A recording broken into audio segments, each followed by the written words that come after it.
What do you want to be when you grow up? A veterinarian. That's right. No, I'm going to be a number checker. What's a number checker? Do you know?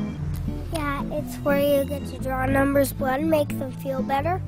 Draw numbers blood and make them feel better. Are you seeing a lot of numbers right now?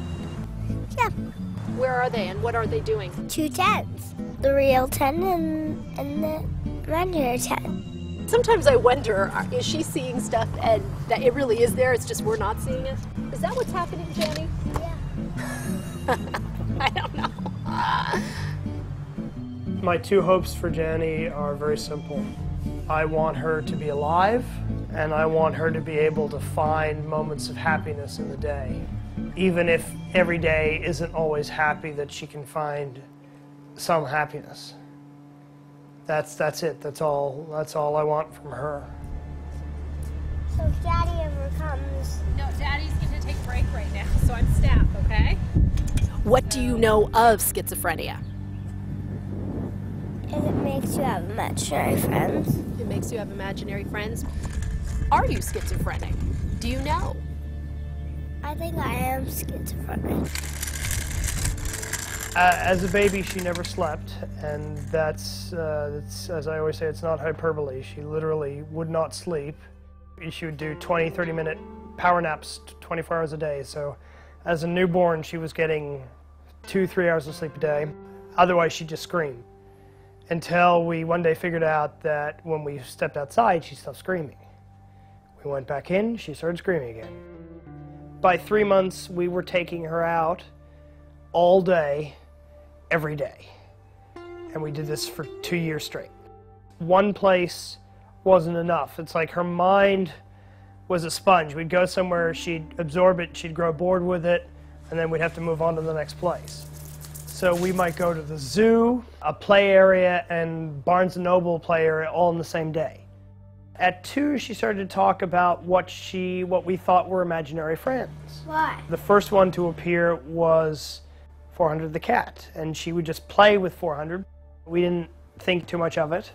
Oh, I know what she needs. You need a Thorazine, Jenny. The medication, the Thorazine, for every delusion that the Thorazine kills, another one comes to take its place. And Jenny's unwilling to let go of the good ones because they're her friends. She had always been very, very social because, of course, we were out all the time.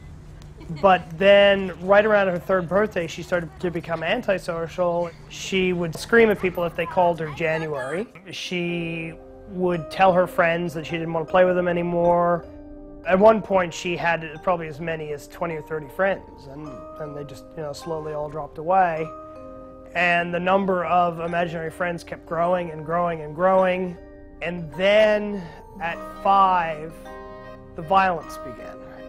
She began hitting, kicking, biting, throwing shoes. When I would say that she would hit, these weren't like tantrums. The impact of her blows was like she was fighting for her life. And there was no warning. One moment she's like, I love you, Daddy. And then all of a sudden, she is literally trying to scratch my eyes out. She would be like that for 10 or 15 minutes, and then she'd come dead out of her.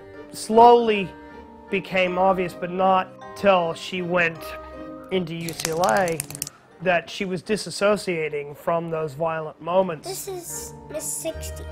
And really didn't remember them.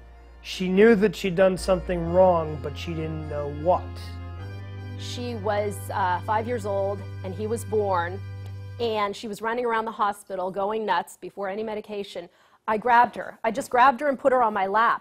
And she turned to somebody who was not there and said, "Ooh, she's not pregnant anymore," in that kind of a voice. And it kind of freaked me out. I'd never heard her talk like that. I'd never heard her talk specifically to like somebody else. We knew she had all the imaginary friends, but it didn't quite, it started to sort of add up, basically. But we did take her to a psychologist because it got to the point where we couldn't live with her. All right, sweetie, how you doing? Woody. How are you doing? Woody. You ready to go swimming? Buddy. Do you think you see your friends more now or less since you went to the hospital? More. More? Yeah, more. Because Thorzine's not helping very much. Do you want them to go away? 400 I do, and Wednesday I do. Because they're bad. How are they bad? They tell me to do bad things. What kind of bad things?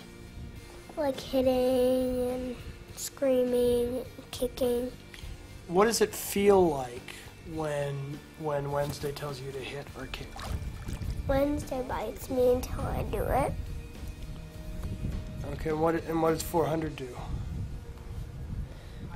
She scratches. She scratches. Because she doesn't know how to hit. Originally, we had a 2-bedroom apartment in this complex. Keeping Jenny from hurting Bodhi was a 24-hour-a-day job.